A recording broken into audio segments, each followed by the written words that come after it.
नमो नमः। MA final year students का हार्दिक अभिनंदन है। आपका सेकंड पेपर साहित्य शास्त्र के अंतर्गत आप काव्य प्रकाश एवं वक्रोक्ति जीवित नामक 2 पुस्तकों का अध्ययन करना है। काव्य शास्त्र के पुस्तकों का अध्ययन करने से पूर्व हमें यह जानना अत्यंत आवश्यक है कि साहित्य क्या है, साहित्य शास्त्र क्या है, साहित्य के अंग क्या क्या हैं, साहित्य का ज्ञान प्रदान करवाने वाला आचार्य कौन है और विषय वस्तु वर्ण्य वस्तु क्या क्या रहती है काव्य शास्त्रों में या साहित्य शास्त्र में। काव्य शास्त्र और साहित्य शास्त्र दोनों ही एक अर्थ को प्रदान करने वाले शब्द हैं। पर्यायवाची शब्द इन्हें कहा जा सकता है। ये हम आगे चर्चा में देखेंगे कि साहित्य शास्त्र और काव्य शास्त्र अलग अलग क्यों कहा जाता है। शास्त्र से क्या तात्पर्य है? शास्त्र शब्द का संबंध शास्त्र धातु से है। निर्देश ग्रंथ ही शास्त्र है। शास्त्र जीवन के संबंध में अथवा जीवन की किसी विशिष्ट गति के संबंध में निर्देश देता है। विभिन्न क्षेत्र के विद्यार्थियों व जिज्ञासुओं की व्युत्पत्ति का अभिसंधान ही शास्त्र का उद्देश्य है। शास्त्र से रहित मनुष्य गुण दोष विवेक से शून्य ही होता है, अर्थात वो सत असत अच्छे बुरे गुण दोष का विवेक करने में असमर्थ होता है। शास्त्रांध व्यक्ति का विषय के रूप भेद आदि में कोई अधिकार नहीं होता है। अभी हम जानेंगे कि शास्त्र के अंग क्या क्या हैं। ज्ञान के विभिन्न क्षेत्रों में शास्त्र की रचना हुई है तथा अपने क्षेत्र एवं विषय के नाम पर उक्त शास्त्र का नामकरण हुआ है। शास्त्र के क्षेत्र एवं दायित्व बहुत विशाल हैं। पूर्ण सुनिश्चित व्यवस्थित वैज्ञानिक नियमों की स्थापना के साथ ही समय समय पर उन नियमों की व्याख्या भी शास्त्र का ही अंग है। शास्त्र का संबंध अनुसंधित्सु अर्थात अनुसंधान करने वालों की जिज्ञासा के साथ है। अतः जैसे उसके लाभार्थ नियम स्थापना की जाती है वैसे ही बुद्धिवादी जिज्ञासुओं की परितृप्ति अथवा किसी विशिष्ट प्रवृत्ति या सिद्धांत के पोषण या समर्थन के लिए उन नियमों का समय समय पर विस्तृत व्याख्यान अनुव्याख्यान अथवा प्रत्याख्यान भी करना शास्त्र की ही परिधि के अंतर्गत आता है। अब शास्त्र का ज्ञान कौन करवा सकता है? शास्त्र का लोक से संबंध आचार्य के माध्यम से ही होता है। जो किसी विशेष सिद्धांत का स्थापक हो वही आचार्य है। सिद्धांत स्थापन बुद्धि का कार्य है। आचार्य का बुद्धि पक्ष बहुत प्रबल होता है। आचार्य ज्ञाता होता है। मंत्रों की व्याख्या करने वाला आचार्य होता है। शास्त्र के गहन अर्थों का संग्राहक निर्वाहक और तदनुसार आचरण करने वाला आचार्य होता है। आचार्य का कार्य केवल ज्ञानोपलब्धि नहीं है अपितु ज्ञान का आदान प्रदान एवं अध्यापन भी उसका ही कार्य है। जो ब्राह्मण शिष्य को वेद का सांग अर्थात अंगों सहित सरहस्य अध्यापन कराता है वही आचार्य है। आचार्य शिष्य को अनुशासित भी करता है तथा उसकी समस्त गतियों से परिचित रहकर उनका कथन भी करता है। इस प्रकार आचार्य का क्षेत्र हुआ बौद्धिक व्यापार का संग्रह संचालन एवं आदान प्रदान। आचार्यों की एतत् संबंधी क्रियाओं एवं उपलब्धियों का संग्रह ही शास्त्र कहलाता है। अतः शास्त्र किसी भी विषय पर आचार्यों द्वारा चिंतन मनन पूर्वक बनाए गए सिद्धांत शिष्यों के अध्यापन के प्रसंग में किया गया उन सिद्धांतों का व्याख्यान एवं उनके सरलीकरण के लिए रचे गए उदाहरणों का समूह होता है। आचार्य का कार्य इन सब अंगों का पोषण करना होता है। वेद शास्त्र के साथ व्याख्यान उदाहरण परंपरा अविच्छिन्न रूप से संबद्ध रही है और इस परंपरा को विविध स्रोतों और कल्पना से समृद्ध बनाना आचार्य का ही काम था। काव्य शास्त्र की उत्पत्ति कैसे है? तो राजशेखर ने अपने ग्रंथ काव्य मीमांसा में स्पष्ट रूप से काव्य शास्त्र की दैवीय उत्पत्ति का संकेत किया है। उनके अनुसार वाङ्मय 2 प्रकार का हो सकता है पौरुषेय और अपौरुषेय।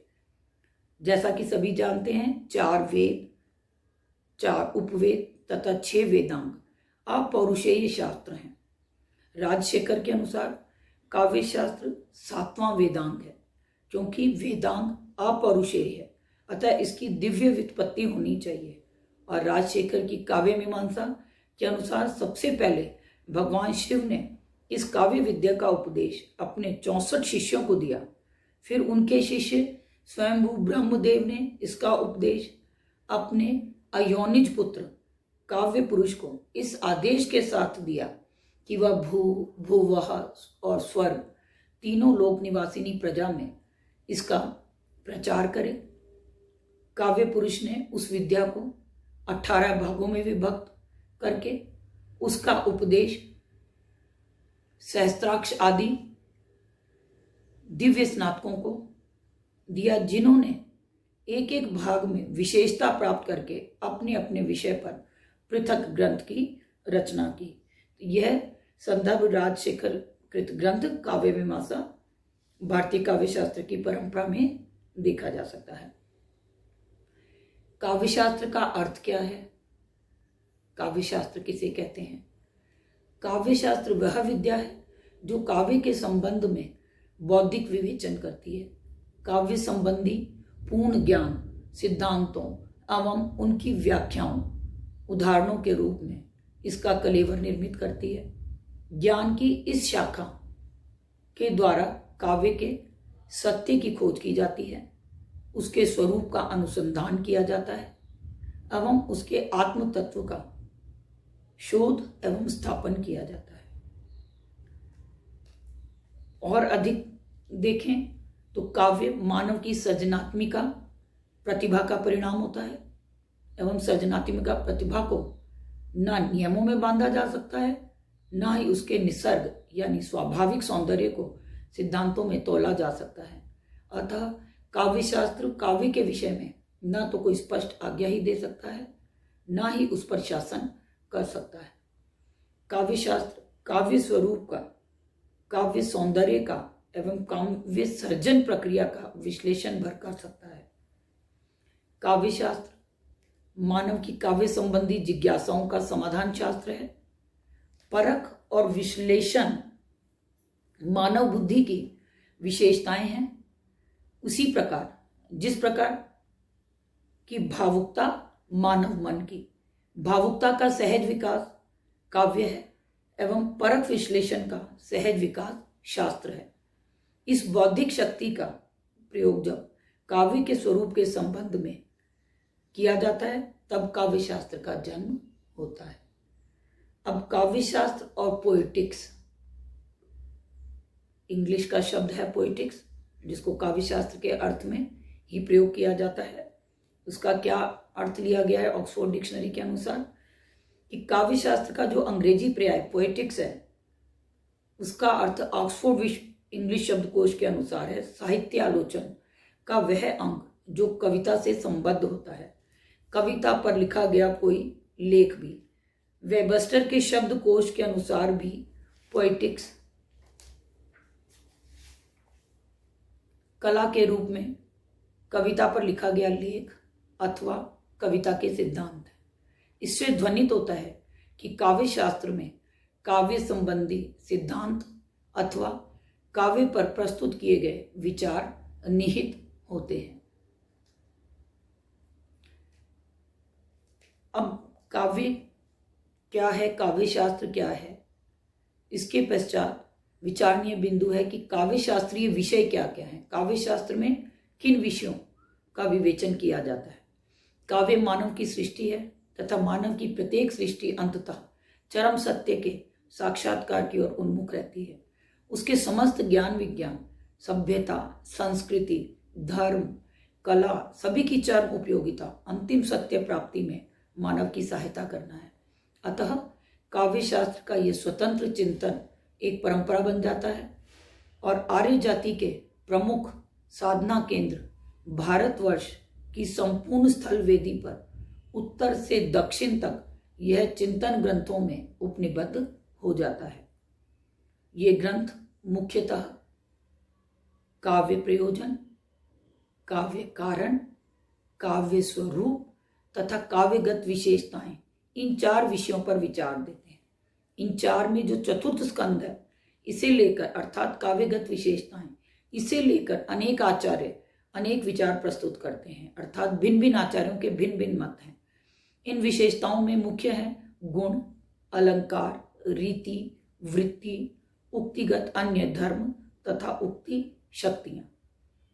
काव्य अनुभविता से पृथक करके नहीं देखा जा सकता, इसलिए कुछ चिंतक काव्य शास्त्र में निम्नलिखित तत्वों का भी विचार करते हैं। क्या क्या? प्रतीयमान अर्थ, रस तथा भाव। इस स्थिति तक पहुंचने में काव्य शास्त्र को अनेक ऐसी विशेषताओं का भी अनुभव हुआ जिनका निराकरण अपेक्षित था, उन्हें दोष कहा जाता था। इस प्रकार हमारा समग्र काव्य शास्त्र निम्नलिखित शीर्षकों में विभक्त किया जा सकता है, यथा काव्य प्रयोजन, काव्य कारण या काव्य हेतु, काव्य स्वरूप, काव्य विशेषता जिसके अंतर्गत गुण, अलंकार, रीति, वृत्ति, उक्ति, वैचित्र्य या वक्रोक्ति, शब्द शक्ति तथा दोष को समाहित किया जा सकता है। भारतीय काव्य शास्त्र की विशेषता क्या है? काव्य शास्त्र का आधार काव्य अथवा साहित्य होता है। वस्तुतः काव्य वह सामग्री है जिसका विवेचन विश्लेषण काव्य शास्त्र करता है, अतः शास्त्र काव्य का अनुगामी होता है। कवि की जो सृजनात्मिका प्रतिभा अपने परिवेश, परंपरा एवं व्यक्तिगत वैशिष्ट्य से अनायासी प्रभावित होते हुए जो कुछ भी रच देती है, उसी के तत्वों की झलक काव्य शास्त्र में झलक उठती है। काव्य का स्वरूप, काव्य का आत्म एवं काव्य का प्रभाव मूलतः एक जैसा ही होने पर भी विभिन्न देशों, कालों, भाषाओं के काव्य शास्त्र भिन्न भिन्न तथ्य स्थापित करते दिखाई देते हैं। संस्कृत आचार्य विश्वनाथ की दृष्टि में काव्य रसात्मक वाक्य है, तो ग्रीक आचार्य अरस्तु की दृष्टि में काव्य अनुकरण है। हिंदी आचार्य जयशंकर प्रसाद काव्य को आत्मा की संकल्पनात्मक अनुभूति मानते हैं। तो भारतीय काव्य शास्त्र की कुछ विशेषताएं हैं जो माध्यम और शैली इन 2 रूपों में सामने आती हैं। इसका माध्यम है संस्कृत भाषा।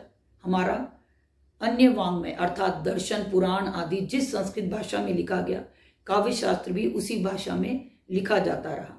यद्यपि अथर्ववेद के पृथ्वी सूक्त के दृष्टा ने इस भूमि मंडल को विविध भाषाओं से आच्छन्न बतला दिया था, और यह सत्य भी है कि हम ईस्वी सन से 600 वर्ष पूर्व भी अनेक भाषाएं बोलते थे, तथापि काव्य शास्त्र का माध्यम हमारी संस्कृत भाषा ही रही, जैसा कि इसके संस्कृत नाम से स्पष्ट है।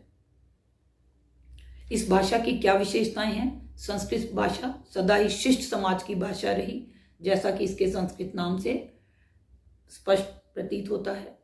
इस भाषा का वाङ्मय अति विशाल है, जिसे लक्षणीय या समीक्षणीय अर्थात समीक्षा करने योग्य सामग्री कहा जा सकता है, जिसका समीक्षण तत्त शास्त्रों को जन्म देता है।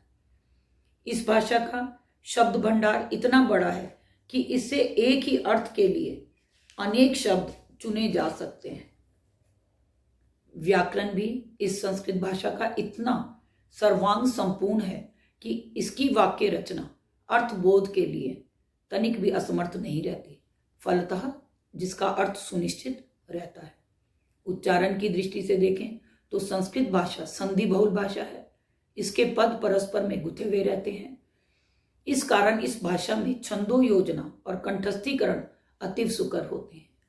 संस्कृत की सबसे बड़ी विशेषता यह है कि यह उस आर्य जाति की भाषा है जिसका आधिपत्य संपूर्ण पृथ्वी के लगभग 3/4 पर रहा है, और जो आत्मदर्शन तथा विश्व दर्शन में संपूर्ण मानवता के बीच अग्रणी रही है।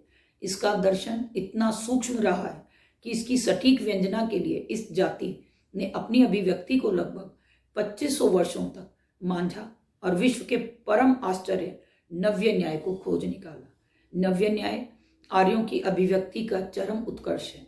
यह एक संयोग की बात है कि नव्य न्याय संस्कृत भाषा के ध्वनि समुदायों में ही बांधा गया है। संभव है ऐसा भी कोई मेधावी उत्पन्न हो जो इसे अन्य भाषा में संक्रांत कर सके। संस्कृत के पास ऋग्वेद के रूप में प्राप्त काव्य भाषा का प्रथम सोपान भी सुरक्षित है और नव्य न्याय के रूप में प्राप्त शास्त्रीय अभिव्यक्ति का अंतिम सोपान भी। फलतः संस्कृत भाषा काव्य और रस शास्त्र दोनों की सूक्ष्म अभिव्यक्ति से समृद्ध है। संयोग की बात है कि परवर्ती संस्कृत काव्य शास्त्र भी नव्य न्याय की शैली में ही लिखा गया है। आज के व्याख्यान में इतना ही कहकर विराम देती हूँ। कल हम भाषा के साथ साथ जो शैली शब्द की हमने चर्चा की, उस शैली के विषय में संस्कृत भाषा की क्या काव्य शास्त्र की शैली है और उसके विभिन्न संप्रदायों के विषय में हम चर्चा करेंगे। अस्तु क्रमशः। नमो नमः।